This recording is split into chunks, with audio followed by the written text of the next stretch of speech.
began with a billionaire's joke and ended with a promise worth $100 million. In the heart of New York City, where fortunes are made and broken in the blink of an eye, one billionaire's cruel joke would spiral into something no one could have predicted. "Play this, and I'll give you $100 million, he sneered, holding up a piece of impossible music. It was meant to humiliate, a game, a spectacle for his wealthy friends. The guests laughed. The maid lowered her eyes in shame. But in the shadows of that marble mansion stood a 9-year-old girl, clutching a storybook. Her voice was small, yet unwavering. "My mommy is tired, but I can play for you."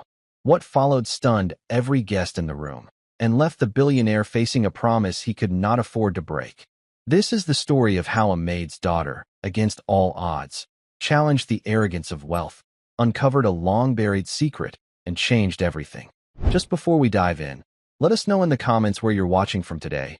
We love seeing how far these stories reach. And make sure you're subscribed so you don't miss tomorrow's special video. Now let's jump back in. Enjoy the story. The polished marble floor felt cold, even through the thin soles of her worn shoes. A 9-year-old girl stood perfectly still in the enormous living room, watching her mother work. Sunlight streamed through the floor-to-ceiling windows, illuminating a world of impossible wealth and silent, shimmering dust. Abigail Miller polished the grand piano with slow, careful circles. Her movements were graceful and practiced, the way a person learns to move when they are trying to be invisible. The piano was a magnificent beast of gleaming ebony wood and ivory keys, a Steinway that cost more than the small house she and her daughter rented.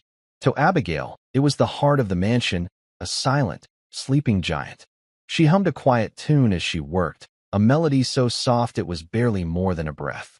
The scent of lemon polish and old wood filled the air, a familiar smell that meant another long day was almost over. Her daughter, Chloe, stood near the grand archway that led to the hall. She was a small girl for 9 years, with hair the color of pale corn silk and eyes the color of a summer sky. She clutched a worn storybook to her chest, but she wasn't reading. Her gaze was fixed on her mother's hands, then on the piano's keys. Chloe's own small fingers twitched at her sides, pressing against the fabric of her simple dress, playing an imaginary chord. She knew the shape of the music her mother hummed. It was a lullaby, a story, a memory that lived inside both of them. The weight of the day pressed down on Abigail. It was more than just the fatigue from cleaning a house the size of a hotel. It was the weight of the letters that came in the mail, each one a stark reminder of the medical bills piling up. The doctors used long, complicated words, but the numbers at the bottom of the page were brutally simple. They were bigger than her paycheck, bigger than her hopes sometimes. But then she would look at Chloe, at her bright, curious face, and the hope would return. For Chloe, she would endure anything.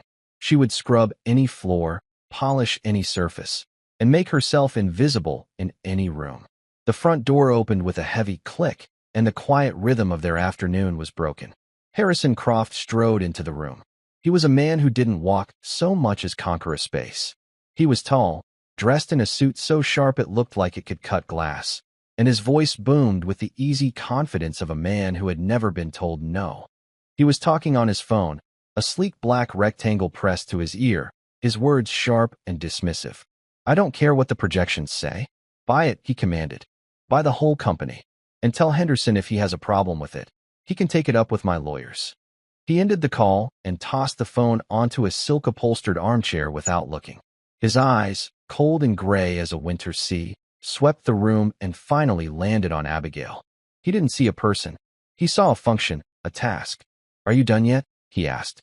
His tone wasn't just impatient. It was laced with a disdain that made Abigail's shoulders tighten. "I have guests arriving in an hour. This place needs to be perfect." "Almost finished, Mr. Croft," Abigail said, her voice soft. She kept her eyes down, focusing on a swirl in the wood grain of the piano. To be invisible was to be safe.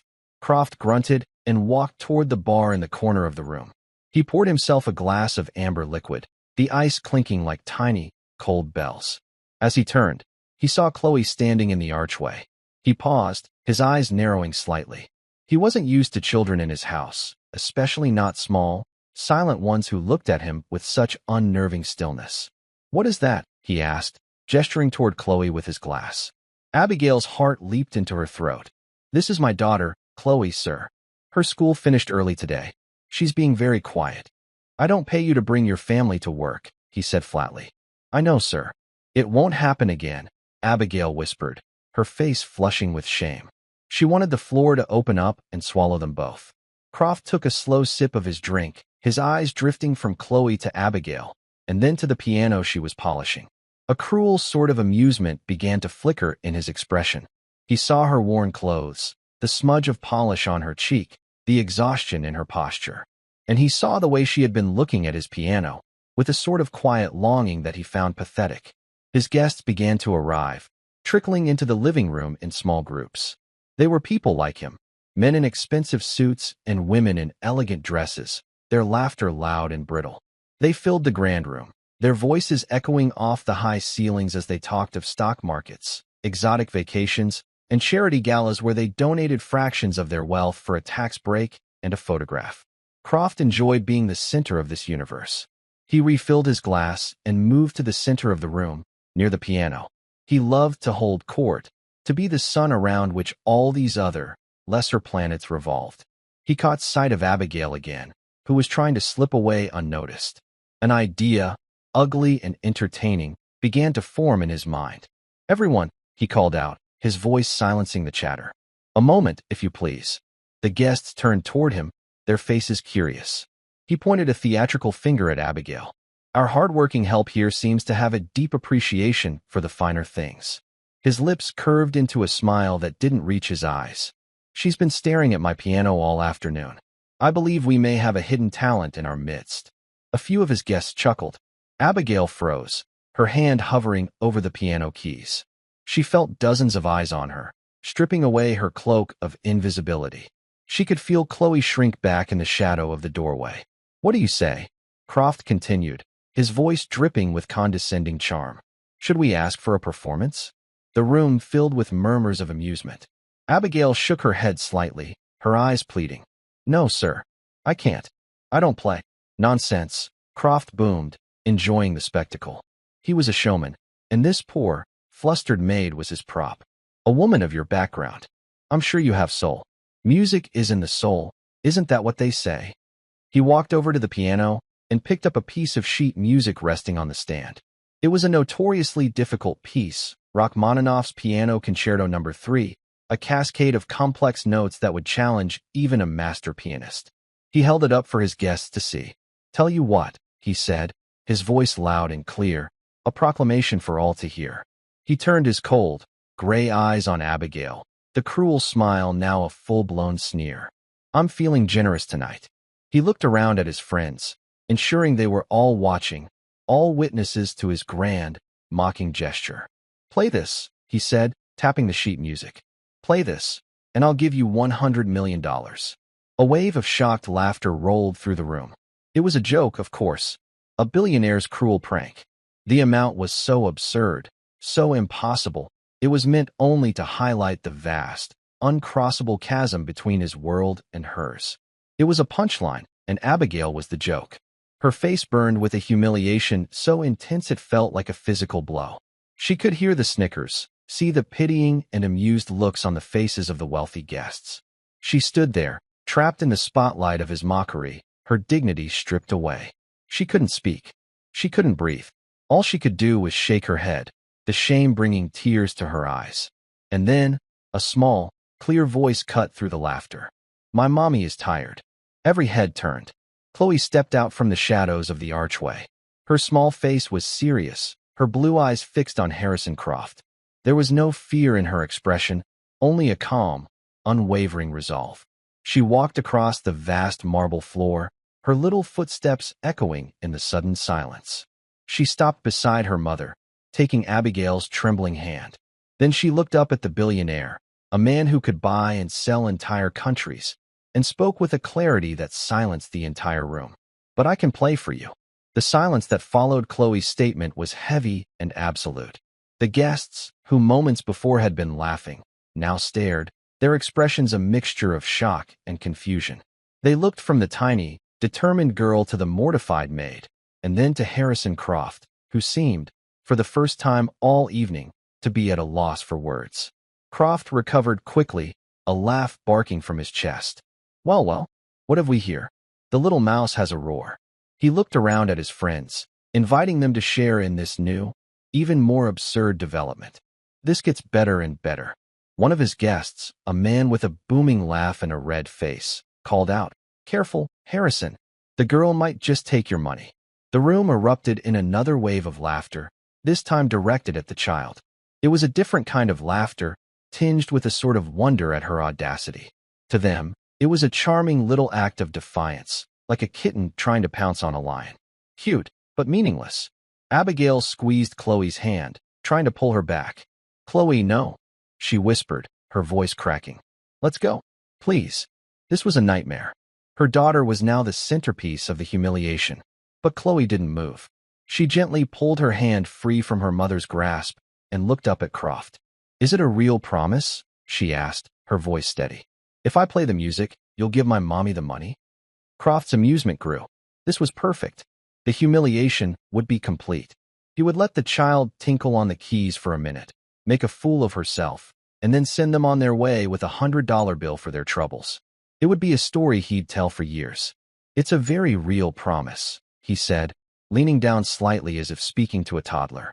"You play that piece of music," he gestured again to the Rachmaninoff, "and your mother will never have to scrub another floor in her life. Now, do you even know how to read music, little one?" Chloe didn't answer his question.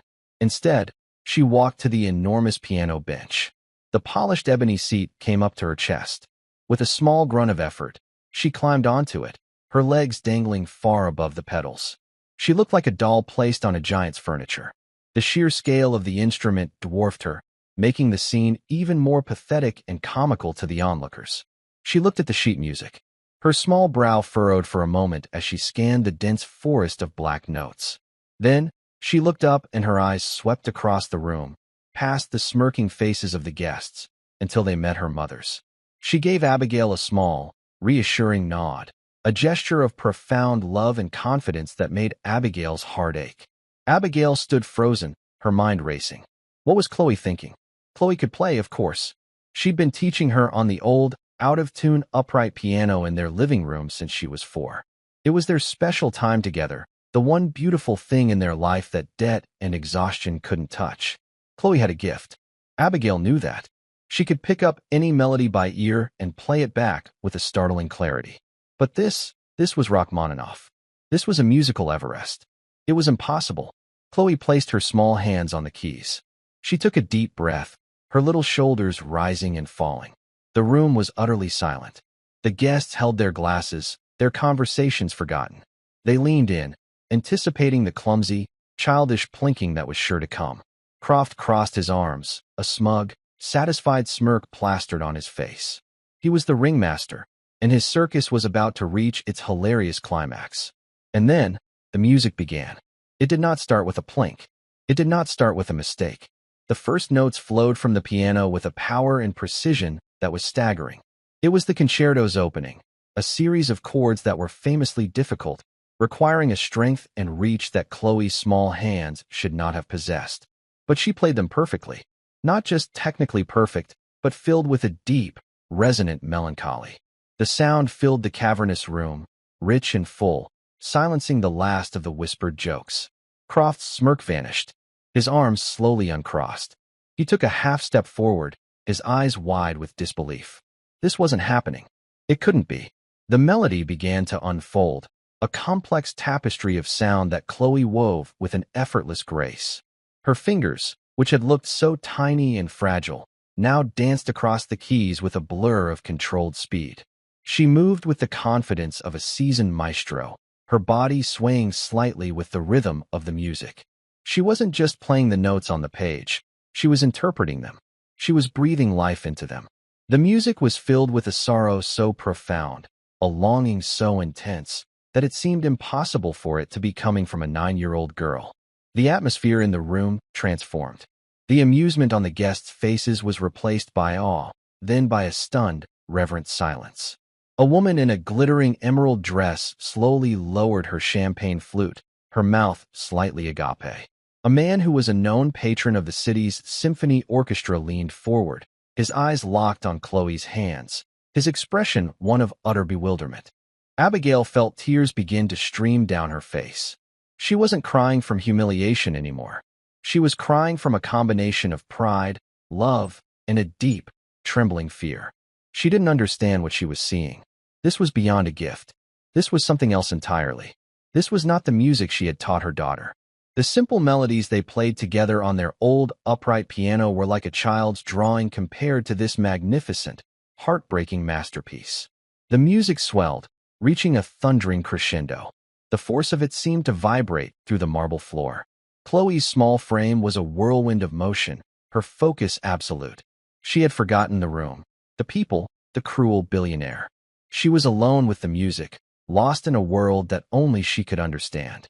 The notes spoke of struggle, of pain, of a defiant hope that refused to be extinguished. It was the sound of a soul laid bare.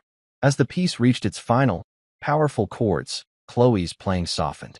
The music receded, like a great wave pulling back from the shore, leaving behind a feeling of quiet, bittersweet peace. The final note hung in the air, a perfect, shimmering sound that seemed to hold all the sorrow and beauty of the world within it. Then, there was only silence. Chloe's hands rested on the keys. She took another deep breath and finally looked up. For a long moment, no one moved. No one spoke. The spell was too powerful to be broken. The guests stood as if turned to stone, their faces etched with an emotion that went far beyond mere surprise. They had come to a party expecting cocktails and meaningless chatter. They had just witnessed a miracle. It was the symphony patron who finally broke the silence. He began to clap. Not the polite, restrained applause of the wealthy, but a powerful, explosive ovation. In a second, the entire room joined him. The grand living room was filled with the sound of thunderous applause, of shouts, of bravo. A woman was openly weeping. Another was shaking her head, muttering, "Impossible, simply impossible." Abigail rushed forward, kneeling beside the piano bench and wrapping her arms around her daughter. "Oh, Chloe," she sobbed, burying her face in her daughter's cornsilk hair. "How did you do that?" "How?" Chloe just hugged her back tightly. "I told you I could play, Mommy." Harrison Croft stood rooted to the spot, his face pale. The smug confidence had been wiped away, replaced by a complex mask of shock, confusion, and a dawning, terrifying understanding. The cruel joke he had played, the spectacle he had engineered for his own amusement, had just backfired in the most spectacular way imaginable. He had made a promise in front of 24 of the most influential people in the city. A promise for $100 million. And a 9-year-old girl in a simple, worn dress had just met his challenge. The symphony patron, a respected older gentleman named Mr. Davison, made his way through the crowd. He stopped in front of the piano. His eyes, which had seen the greatest musicians in the world perform, were filled with a profound respect. He looked not at Croft, but at Chloe. "My dear child," he said, his voice thick with emotion. "I have been listening to pianists my entire life. I have never, ever heard anything like that. Where did you study? Who was your teacher?" Before Chloe could answer, another guest, a sharp-eyed woman who was a well-known journalist, turned her gaze directly on Harrison Croft. Her voice was cool and carried a distinct edge of challenge. "An excellent question," she said, loud enough for everyone to hear. "But I have another one. Mr. Croft, I believe you made a promise." Every eye in the room swiveled to Harrison Croft. He was trapped. The laughter was gone. The amusement was gone. All that remained was the echo of the impossible music and the weight of his own arrogant words. He looked at the small girl on the piano bench, and for the first time, he didn't see a maid's daughter. He saw the instrument of his own ruin. The seconds stretched into an eternity. The applause had faded, replaced by an expectant hush that was far more unnerving than the noise. Harrison Croft felt the collective gaze of his guests like a physical weight. These were not just friends. They were his peers, his rivals, the sharks with whom he swam in the deep waters of finance and society. A man's word, especially a billionaire's word, was his currency. To break a promise made so publicly was to declare bankruptcy of character. His mind, usually a sharp calculator of risk and reward, was a frantic storm. $100 million. The sum was staggering, even for him. It was a significant portion of liquid capital, not just a number on a spreadsheet. Handing it over for a party trick, a joke gone wrong, was unthinkable. It was a humiliating, catastrophic loss. But the alternative was worse. The story would be all over the city by morning. Harrison Croft, the tycoon who tried to humiliate a maid and her child, then welched on his own bet. His reputation would be shattered. Every deal, every negotiation would be tainted by the knowledge that his word was worthless. He looked at Chloe, who was now safely enfolded in her mother's arms, peering at him with those impossibly calm blue eyes. There was no triumph in her gaze, no childish glee. There was just stillness. It was the stillness that unnerved him the most. "A promise is a promise," Mr. Davison said, his voice a low rumble of authority. He was an old money figure, a man whose respect Croft had long courted. To lose his endorsement was to lose a pillar of his social standing. "We all heard it, Harrison." Loud and clear. Croft forced a laugh. It sounded strained and hollow in the silent room. Of course. Of course. A joke, certainly, but a promise nonetheless. He tried to regain control of the situation, to frame it as an act of his own grand generosity rather than a trap he had sprung on himself. The little prodigy here certainly delivered. He walked toward Abigail and Chloe, pulling out a slim checkbook and a gold pin from his jacket pocket. The act was pure theater. He wanted them all to see him making good on his word. But as he clicked the pen, he paused. A sliver of suspicion, a way out, presented itself. "However," he said, his voice regaining some of its familiar, commanding tone, "this is a rather unusual situation. No one," he swept his gaze across the room, "and I mean no one, can play Rachmaninoff like that without years, decades, of formal training at the highest level. Certainly not a 9-year-old girl."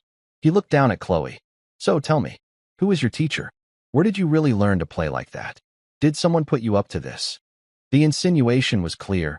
This was a trick, a pre-planned scam. Abigail bristled, her protective instincts overriding her fear. "No one put her up to anything," she said, her voice trembling but firm. "I taught her. On our old piano at home." Croft let out a disbelieving scoff. "You taught her? A maid taught her to play like a virtuoso who could headline at Carnegie Hall? Forgive me if I find that a little hard to believe." "It's true," Chloe said softly. "Mommy hums the songs, and I play them." This statement, so simple and so utterly unbelievable, only deepened the mystery. Mr. Davison knelt down, so he was at eye level with Chloe. His expression was no longer just impressed. It was intensely curious. "My dear," he said gently, "the piece you played, it's one of the most difficult in the classical repertoire. It's not a song one can simply hum. You read the music." I looked at it. Chloe corrected him politely. "But I already knew the story." "The story?" Mr. Davison asked, puzzled. "Every song has a story," Chloe explained, as if it were the most obvious thing in the world. "That one is about a man who is very far from home. He's sad, but he remembers the fields and the river from when he was a boy. He has to keep fighting, but he never forgets the way home." A stunned silence fell over the room again. Chloe hadn't just played the music. She had understood its soul. She had articulated the emotional core of the concerto with a child's simple words, yet with more insight than many seasoned music critics. Abigail felt a flicker of memory. The story Chloe told, it was so familiar. It wasn't the story of Rachmaninoff. It was the story her own grandfather used to tell her. Her grandfather, Frank Miller. Before Abigail could speak, Harrison Croft, growing more desperate, saw another angle. "This is absurd. She's a child. I'm not writing a check for $100 million based on a party performance." He turned to Abigail, his tone hardening, becoming cruel again. "What is this, really? A shakedown? You knew my guests were coming. You coached your daughter to play something to embarrass me, to extort me." "That's not true," Abigail cried, holding Chloe tighter. "We would never." "Enough." Mr. Davison's voice cut through the air like a whip. He stood up and faced Croft, his face a mask of cold fury. "Harrison, your behavior tonight has been appalling. You tried to make a spectacle of this woman for your own amusement. You used her child as a pawn in your cruel game. And now that you've lost, you accuse them of fraud? You disgrace yourself." The journalist woman stepped forward, her phone held discreetly at her side, though everyone knew it was recording. "I, for one, would love to write the story of Chloe Miller," she said, her voice sweet as poison. "The 9-year-old prodigy discovered in a billionaire's mansion. The world will want to know who she is." And they will certainly want to know how the billionaire who discovered her honored his very public promise. Checkmate. Croft knew he was beaten. The story would not be about his generosity now. It would be about his cruelty and his reluctance to pay. The journalist would make sure of that. He was trapped from every angle. His face was a thundercloud of rage and humiliation.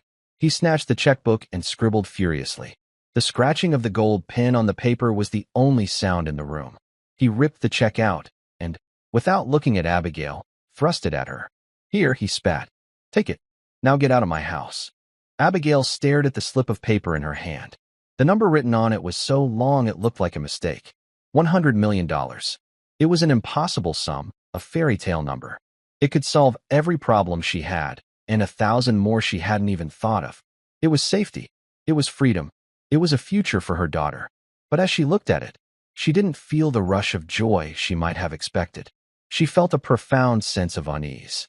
This money was born for mockery. It was tainted with humiliation. And something about the situation, about the music and the story Chloe told, felt deeply, strangely connected to her own past. She looked at her daughter, then at the check, and then back at Harrison Croft, who was watching her with venomous eyes. There is one thing, Abigail said, her voice quiet but clear, finding a strength she never knew she possessed. The music. Where did you get that specific copy? Croft looked baffled by the question. What does it matter? It was part of an estate I acquired years ago. An old collection. What? My grandfather. Abigail began, her voice trembling as the pieces of a long-forgotten family history began to click into place. He was a soldier. Sergeant Frank Miller. He fought in Europe during the Second World War. He used to tell me stories about the people he met, the things he saw. There was a composer he saved, a man who lost everything. Before the man fled, he played my grandfather a piece of music, a new concerto he had written. He said it was about never forgetting home. Mr. Davison's eyes widened. Sergeant Frank Miller? The Angel of Ardennes? He was a legendary hero. He was awarded the Medal of Honor for his bravery. Croft's expression shifted from anger to a flicker of something else. Recognition. The name Miller, connected to that war, to that region. It stirred a dark, buried piece of his own family's history. His grandfather, the industrialist, had made his first fortune from salvaging assets in post-war Europe. My grandfather hummed that tune for the rest of his life. Abigail continued, her voice growing stronger. My mother hummed it to me, and I hummed it to Chloe. It's our family's song. She looked directly at Croft. That composer, he never made it out of the country. He and his music were thought to be lost forever. That sheet music isn't just old paper, Mr. Croft. It's a man's soul, and my grandfather's memory. The implication hung heavy in the air. The long-lost masterpiece, a priceless piece of cultural history, had somehow ended up in the hands of Harrison Croft, whose family had profited from the same conflict that had destroyed the composer's life. And the only person in the world who could recognize its melody was the great-granddaughter of the war hero who had heard it last. Chloe, the little girl who could hear the stories in the music, had not just performed a concerto. She had channeled a ghost. She had given voice to a history that connected the hero and the profiteer, the maid and the billionaire, in a way that no one could have ever imagined. The check in Abigail's hand suddenly felt less like a prize and more like a ransom. The story was no longer just about a cruel joke and a brilliant child. It was about justice, history, and a debt that went far beyond $100 million. Harrison Croft's face, moments before a canvas of rage, was now ashen. The name Frank Miller and the mention of the Angel of Ardennes had struck a chord deep within him, a dissonant, ugly note from his family's closely guarded history. His grandfather, Alistair Croft, was a celebrated industrialist, a man lauded for his business acumen in rebuilding after the war. The official story was one of brilliant investments and shrewd acquisitions. But there were other stories, whispers in the family that were never spoken aloud, of opportunism, of acquiring art, property, and businesses from displaced or deceased owners for pennies on the dollar. Of salvaging, as his grandfather had delicately put it. He stared at the sheet music, still resting on the piano. It wasn't just a prop and a cruel joke anymore. It was evidence. A ghost from a past he had profited from but never had to confront. The journalist, whose name was Evelyn Reed, saw the flicker of recognition and fear in Croft's eyes. She moved slightly, a predator sensing a weakness. "This is an extraordinary story, Mrs. Miller," Evelyn said, her voice now filled with a professional, sympathetic warmth that was far more dangerous to Croft than her previous venom. "A lost masterpiece, a war hero, a family legacy. It's a story that deserves to be told." She glanced at Croft. "And all its parts." Mr. Davison, the symphony patron, stepped forward. He had a new purpose in his eyes. He was no longer just a party guest. He was a custodian of culture. "Mrs. Miller, what you and your daughter have uncovered, it could be one of the most significant musical finds of the century. This isn't a private matter anymore." He looked at Croft with undisguised contempt. "This music does not belong to you, Harrison. It belongs to the world. And it belongs to the memory of the man who wrote it." The other guests, who had been silent observers, now began to murmur amongst themselves. The nature of the evening had shifted irrevocably. They were no longer at a billionaire's party. They were witnesses to a historical unraveling. Alliances were subtly shifting. The pitying looks they had given Abigail were replaced by expressions of respect and intrigue. They were distancing themselves from Croft, moving away from the toxic fallout of his arrogance. Croft, a man who controlled boardrooms and dominated negotiations, was losing control of his own living room. He tried to rally. "This is all speculation," he said, his voice a low growl. "A sentimental story based on a half-remembered tune. You have no proof of any of this." "I have my grandfather's letters," Abigail replied, the words coming to her as if from a dream. She hadn't thought of them in years. They were in a dusty box in her closet, tied with a faded ribbon. "He wrote to my grandmother about everything. He wrote about the soldiers' songs, the villages, and the quiet, sad man who played the piano for him in a bombed-out church." Her voice gained strength with each word. "He wrote about a melody that sounded like a prayer for home." The check for $100 million felt heavy and wrong in her hand. This money, she realized, wasn't a prize. It was a price. It was the price of her silence, the value Croft had placed on making this entire, inconvenient history disappear. He hadn't given it to her to honor a promise, but to buy her compliance. With a clarity that felt both terrifying and liberating, Abigail walked forward and placed the check on the polished lid of the grand piano. The crisp slip of paper looked small and insignificant against the vast, dark wood. "We don't want your money, Mr. Croft," she said, her voice ringing with a newfound authority. "We want the music." Chloe, still holding her mother's hand, looked up at Croft and said, "It's not your story to keep." The simple, profound truth of the child's statement hung in the air. Croft was stunned into silence. He had expected greed, tears of gratitude, a quick and quiet exit. He had not expected this. He had not expected dignity. Refusing $100 million was a move so far outside his understanding of the world that he couldn't process it. To him, everything and everyone had a price. Mr. Davison placed a gentle hand on Abigail's shoulder. "Mrs. Miller, you are doing the right thing. Do not worry. You and your daughter will not be left to face this alone." He pulled out a business card. "I have connections at the National Archives, at the finest music conservatories in the world. We will verify the authenticity of this manuscript. We will find the composer's history, and we will see that your grandfather's legacy and the legacy of the man he tried to save are honored." Evelyn Reed stepped forward as well. "And I will make sure the world is watching," she said, giving Abigail a card of her own. "He can't intimidate you now. The story is already bigger than he is." The party was over. The guests began to leave, not with the boisterous goodbyes of a social gathering, but with quiet, meaningful nods to Abigail.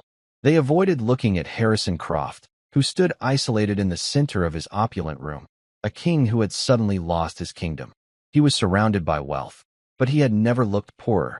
As Abigail and Chloe prepared to leave, one of Croft's household staff, a butler who had worked for him for 20 years, approached them quietly. He had a kind, tired face. "Ma'am," he whispered to Abigail, "your final paycheck. Mr. Croft asked me to tell you that your services are no longer required." He handed her an envelope. It was a paltry sum, the legal minimum, a final, petty act of spite. Abigail took the envelope without a word. She had been fired. She had no job, and she had just refused a sum of money that could have solved all her problems. For a fleeting moment, a wave of panic washed over her. The medical bills were still real. The rent was still due. Then she looked down at Chloe, who was watching her with complete trust. And she looked at the piano, at the sheet music that held a story of survival and memory. She felt a deep, unshakable calm settle over her. They had something more valuable than money. They had the truth. As they walked out of the grand mansion and into the cool night air, leaving the world of cold marble and colder hearts behind them, Abigail knew their lives had been changed forever. The fight was far from over. It had just begun. But for the first time in a very long time, she wasn't just a maid trying to be invisible. She was Sergeant Frank Miller's granddaughter. And she had a story to tell. The days that followed were a whirlwind. The world Abigail and Chloe had known. A small, quiet life governed by work schedules and the constant anxiety of bills vanished. It was replaced by a new reality of phone calls, meetings, and the slowly dawning realization that they were at the center of a storm. Evelyn Reed's article was the opening salvo. It appeared on the front page of a major online news outlet, under a headline that was both sensational and utterly true. The Billionaire, the Maid, and the Lost Masterpiece. The story was a masterclass in narrative journalism. It began with the image of 9-year-old Chloe, her small hands on the keys of a grand piano, and unfolded the tale of a cruel party joke that had accidentally unearthed a historical treasure. It wove together the threads of the heroic Sergeant Frank Miller, the mysterious, unnamed composer, and the Croft family's shadowy post-war fortune. Evelyn didn't make direct accusations, but she posed sharp, uncomfortable questions that cast a long, dark shadow over Harrison Croft's reputation. The public reaction was immediate and overwhelming. The story went viral. Chloe's Concerto, as the media dubbed it, became a trending topic. People were captivated by the David and Goliath nature of the story, the quiet, dignified maid and her prodigy daughter standing up to a ruthless billionaire. Support for Abigail and Chloe poured in from all corners of the country. A crowdfunding page, started by an anonymous supporter, raised tens of thousands of dollars within hours to help with their immediate living expenses and medical bills. Abigail was overwhelmed by the kindness of strangers. For years, she had felt alone, invisible. Now, she felt seen. Meanwhile, Mr. Davison was true to his word. He assembled a small, dedicated team. A renowned musicologist from Juilliard, a historian specializing in World War II art and property displacement, and a team of pro bono lawyers from a prestigious firm. Their headquarters became a quiet corner of the city's historical society, a room filled with the scent of old books and righteous purpose. Abigail brought them the box of her grandfather's letters. With trembling hands, she and the historian, a kind-faced woman named Dr. Al-Jamil, read through the fragile, ink-stained pages. Frank Miller's voice emerged from the past, a young man riding home from a world of unimaginable chaos. He wrote of the cold, the fear, and the small moments of humanity that kept him going. And then they found it. A series of letters from late 1944, written from a makeshift field hospital in a Belgian town near the Ardennes forest. "Dearest Eleanor," he wrote to his wife, "there is a man here. They brought him in last week. His name is Leo. He doesn't talk much, but he has music in his hands. The village priest says he was a famous composer back in Vienna before the darkness fell. He lost his wife, his children, everything. All he has left is a satchel of paper covered in notes. He guards it like it's his own heart." A few days later, another letter. "Leo played for us tonight. There's an old piano in the church that somehow survived the shelling. He played a piece he wrote. He calls it The River's Memory. He said it's the sound of the Danube, so he'll never forget the way home. I wish you could hear it, Ellie. It's the saddest and most beautiful thing I've ever heard. It sounds like hope with a broken heart." The final letter about Leo was short and grim. "We had to evacuate. The fighting is getting closer. Leo wouldn't leave his music. I tried to make him come, but he was too weak, too lost in his grief. He made me promise to remember his song. He pressed the sheet music into my hands, but in the chaos, I had to leave it behind. I only managed to keep the first page. I feel like I failed him. I pray that somehow his music survives." Tucked into the envelope with that letter was a single, yellowed page of sheet music. The handwriting was a match to the manuscript from Croft's piano. The musicologist confirmed it was the opening of the concerto. They had their proof. The composer had a name, Leo Richter, a once celebrated Viennese composer whose work was thought to have been completely lost during the war. The news of the discovery and the authentication of the concerto sent shockwaves through the classical music world. It was, as Mr. Davison had predicted, the find of a lifetime. Museums, orchestras, and universities from around the globe clamored for a chance to see the manuscript. For Harrison Croft, the storm was just beginning. The story was no longer just about a broken promise. It was about his family's potential connection to war profiteering. Investigative journalists began digging into Alistair Croft's post-war acquisitions. Questions were being asked in government circles. The carefully constructed facade of the Croft dynasty was beginning to crack. He was hemorrhaging money and, more importantly, prestige. Business partners grew wary. Stocks in his flagship company dipped. The social invitations dried up. He was a pariah in the world he had once ruled. He tried to fight back. His lawyers issued statements denying any wrongdoing, claiming the manuscript was acquired legally as part of a larger estate purchase and that he was the victim of a media smear campaign. He even tried to position himself as a patron of the arts, offering to donate the manuscript to a museum, a transparent attempt to whitewash his image. But it was too late. The narrative was set. He was the villain in a story that had captured the world's imagination. Throughout it all, Chloe remained the calm center of the storm. She didn't fully grasp the financial or historical implications, but she understood the important parts. She understood that her grandfather was a hero. She understood that a man named Leo had lost his home, and his music was a way to find it again. And she understood that Mr. Croft had tried to keep that music quiet, which was wrong. She spent her days with her mother in the quiet offices of the Historical Society. While the adults spoke in hushed, serious tones, Chloe would sit at an old, upright piano in the corner, the same kind they had at home. She didn't play the grand, thundering concerto. She played the simple melody from its heart, the theme Leo Richter had called the river's memory. She played it softly, filling the room not with spectacle, but with a feeling of profound peace. One afternoon, Mr. Davison found Abigail watching her daughter, a look of worry on her face. "What is it, my dear?" he asked gently. "All of this." Abigail gestured vaguely. "The news, the lawyers, it's for her. For her future. But I worry it's too much. She's just a little girl." Mr. Davison watched Chloe play for a moment. Her eyes were closed, her face serene. She was lost in the story of the music. "A little girl," he said, a smile touching his lips, "who reminded all of us what is truly valuable. Money, power, mansions, they are fleeting. But a story, a memory, a piece of music that speaks to the soul, that is eternal. She is not just a part of this story, Abigail. She is its heart." He was right, but the heart was fragile. And Abigail knew that Harrison Croft was a man who, when cornered, would not hesitate to strike at the heart. The legal battle for the manuscript was about to begin, and she feared that Croft's desperation would make him more dangerous than ever. She had won the court of public opinion, but the real fight, the one that would take place in a courtroom of cold, hard law, was still to come. The initial legal filings from Harrison Croft's legal team were as brutal and expensive as expected. They were a barrage of motions and counterclaims designed to overwhelm, intimidate, and bankrupt. The documents painted Abigail not as a hero, but as a cunning opportunist.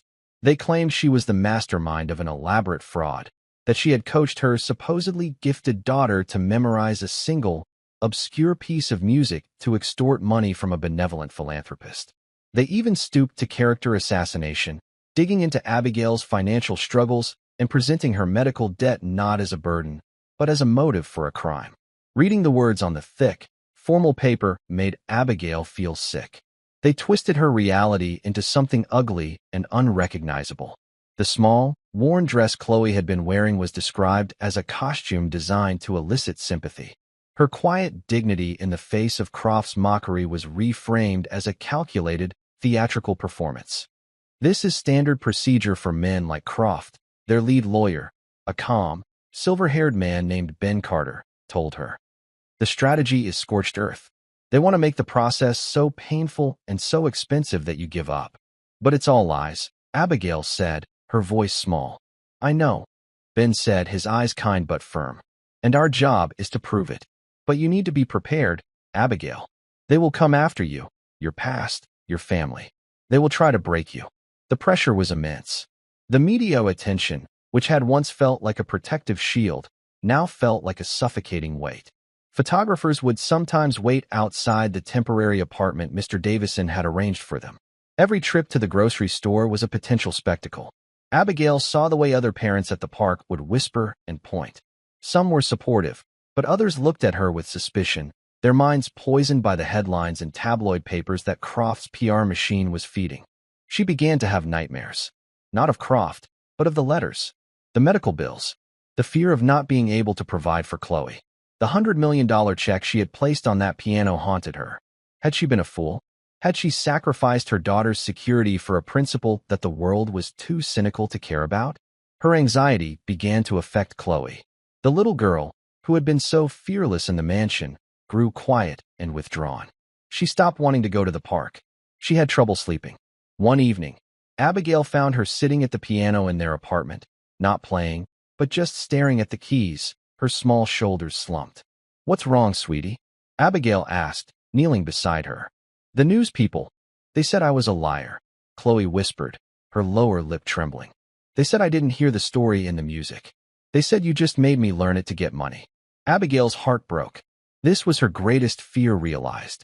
Her fight for justice was costing her daughter her peace. She wrapped her arms around Chloe, holding her tight. "Listen to me," she said, her voice fierce. "You have a gift that those people could never understand. You heard the truth, and we are not going to let anyone, especially not a bully like Mr. Croft, take that away from you. Or from Leo." The name Leo seemed to refocus Chloe. "We have to help Leo's music get home," she said, her voice regaining a little of its usual determination. "That's right," Abigail said, kissing the top of her head. "And we will." The turning point in the legal battle came during the deposition phase. Croft's lawyers had demanded to question Chloe. Ben Carter had fought it furiously, arguing that putting a 9-year-old through a hostile cross-examination was cruel and unnecessary. But the judge, a stern, no-nonsense woman, reluctantly allowed it, with strict limitations. The deposition would take place in an informal setting, a neutral conference room, with a child psychologist present. Harrison Croft insisted on being there. He sat at the far end of the long mahogany table, flanked by his team of lawyers. He looked thinner, his face etched with the stress of the past few weeks. His empire was under siege, and his obsession with this case had grown. He was no longer just trying to save money. He was trying to salvage his pride, to punish the people who had dared to humiliate him. Abigail sat beside Chloe, her hand resting protectively on her daughter's back. Ben Carter sat on Chloe's other side, a calm, reassuring presence. Croft's lead lawyer, a man with a perpetually sneering expression named Marcus Thorne, began the questioning. He started with soft, seemingly innocuous questions about Chloe's school, her friends, her favorite things to do. Then, he steered toward the piano. "So, Chloe," Thorne said, leaning forward with a fake, friendly smile. "Your mommy taught you how to play, is that right?" "Yes," Chloe said. "And she worked very hard to teach you the special song you played at Mr. Croft's house, didn't she? You must have practiced it for a very, very long time." "No," Chloe said simply. Thorne paused. "No, I didn't practice it," Chloe said. "I looked at the paper. I heard the story, and then I played it." "You heard the story," Thorne repeated, his voice dripping with sarcasm. "And what was this story you heard?" Chloe recounted the same story she had told in the mansion, about the man who was far from home and remembered the river. Thorne smirked. "That's a very nice story, Chloe. A very sad story. Is that the story your mother told you to remember?" "No," Chloe said, her brow furrowing. "That's just the story the music told me." Thorne decided to set his trap. "Chloe, you said you just looked at the music on the piano. Is that right?" "Yes." "And you had never seen it before that night?" "Never." Thorne picked up a folder and pulled out a piece of sheet music. He placed it in front of Chloe. It was another complex piece, a frantic, dissonant composition by a modern avant-garde composer. It was a chaotic mess of notes, deliberately jarring and devoid of traditional melody. "Can you play this for us, Chloe? Can you tell us the story in this music?" Ben Carter stood up. "Objection. This is a ridiculous stunt. She's not a jukebox." But before the psychologist could intervene, Chloe looked at the sheet music. She stared at it for a full minute, her head tilted. The room was silent. Croft leaned forward, a hungry, expectant look on his face. This was it. The moment the fraud would be exposed. The child would either admit she couldn't play it, or she would try and fail miserably. Finally, Chloe looked up at Thorne. "This music is very loud," she said. "Loud?" Thorne asked, confused. "It's a story about a big city," Chloe continued, her voice quiet and thoughtful. "The cars are all honking, and the people are rushing, and no one is listening to anyone else. Everyone is shouting, but no one has anything to say. It's a very lonely story." She looked at the music again, then shook her head. "I don't like it. It doesn't have a heart." She didn't touch the piano. She didn't need to. With a few simple sentences, she had perfectly captured the emotional essence of the piece. She had seen past the technical complexity to the soul of the music, or in this case, the lack of one. The musicologist on their team, who was observing the deposition, let out a small, audible gasp. Thorne was speechless. His perfect trap had not only failed, it had backfired, providing even more stunning evidence of Chloe's inexplicable gift. Harrison Croft slammed his hand on the table, his face purple with rage. "Enough of this circus," he roared. "She's a freak. They're all charlatans." The outburst sealed his fate. The psychologist immediately ended the deposition, citing the hostile environment Croft had created. The transcript of the event, particularly Chloe's stunning analysis and Croft's subsequent meltdown, was devastating. It painted him as an unhinged bully and Chloe as a calm, preternaturally gifted child. The legal tide had turned. Croft's lawyers, recognizing that putting Chloe on a witness stand in a public trial would be a complete disaster for their client, advised him to seek a settlement. But Croft refused. His pride was too wounded. He had become a prisoner of his own vendetta. He funneled more and more money into the legal fight, liquidating assets and neglecting his businesses, which were already suffering from the negative publicity. He became isolated, firing advisors who told him to cut his losses. He would sit alone in his vast, silent mansion, drinking too much and staring at the grand piano that had started his downfall, as if it were a monument to his own folly. The case was scheduled for trial. Abigail was terrified, but she drew strength from her daughter and the team that had assembled around them. They were no longer just fighting for a piece of music. They were fighting for the principle that truth was more powerful than wealth, and that decency could, in the end, triumph over cruelty. On the morning the trial was set to begin, as Abigail was getting Chloe ready, a special delivery arrived. It was a long, flat box. Inside, wrapped in tissue paper, was a simple but beautifully made blue dress, exactly Chloe's size. The attached card had no name, only a typed message. "The world is listening. Make them hear the music." Abigail knew it was from one of their countless anonymous supporters. As she helped Chloe put on the dress, she felt a surge of gratitude that pushed away her fear. They were not alone. They walked into the courthouse, past a throng of reporters and cameras, their hands held tightly together. They were David walking into the lion's den, but they were not afraid. They had their story, they had their truth, and they had a song that had waited more than half a century to finally be heard. The courtroom was a study in contrasts. On one side sat Harrison Croft and his phalanx of lawyers, their dark suits symbols of corporate power. Croft's face was a stony mask, a vein pulsing in his temple. On the other side sat Abigail and Chloe, looking small but surrounded by their own quiet army. Ben Carter, calm and prepared. Mr. Davison, his distinguished presence lending them gravitas. And Dr. Al-Jamil, ready to testify with Frank Miller's letters. Croft's lawyers were aggressive, painting Abigail as a disgruntled employee with a history of financial instability. They presented experts who testified on the statistical improbability of a child prodigy appearing without intensive training. They were building a fortress of doubt, brick by cynical brick. When it was Ben Carter's turn, he told a story. He told the jury about Sergeant Frank Miller and a brilliant, lost composer named Leo Richter. "This case," Ben said, his voice low and steady, "is not about money. Harrison Croft wants you to believe it is, because money is the only language he speaks. This case is about memory. It's about a promise made in a bombed-out church, a promise to remember a song." He then called his only witness. The plaintiff calls Chloe Miller to the stand. A murmur went through the courtroom. Chloe walked to the witness stand, her small legs barely reaching the floor. Ben approached her gently. "Mr. Croft and his lawyers say you couldn't have played that music. They say you must have cheated somehow. What do you say to that? Chloe looked at the jury, her blue eyes clear. Music isn't a cheat, she said. It's a feeling. Ben Carter then received the judge's permission for a demonstration. The magnificent Steinway Grand was wheeled into the courtroom and placed directly in front of the jury. Chloe walked to the piano and climbed onto the bench, a tiny figure before the immense instrument. The courtroom was so quiet you could hear the soft rustle of clothing. Ben handed a sealed envelope to the judge. Your Honor, this is a piece of music selected this morning by an independent expert. No one in this room, including Chloe, has seen it. The judge opened the envelope and placed the sheet music on the piano stand. It was a complex, lyrical piece by Debussy. Chloe looked at it for a long moment. Then, her hands touched the keys. The music filled the courtroom, not with thundering passion, but with a dreamy, shimmering beauty. It was a completely different piece, with a different soul. And Chloe played it with the same impossible, intuitive understanding. The jurors were mesmerized, their faces a mixture of wonder and disbelief. When the last, delicate note faded, a profound silence held the room.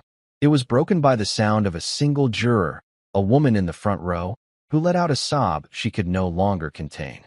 Chloe's demonstration had washed away the fortress of doubt with a simple, undeniable truth. The jury deliberated for less than 20 minutes. Their verdict was unanimous. They found in favor of Abigail Miller, affirming her claim to the manuscript's legacy.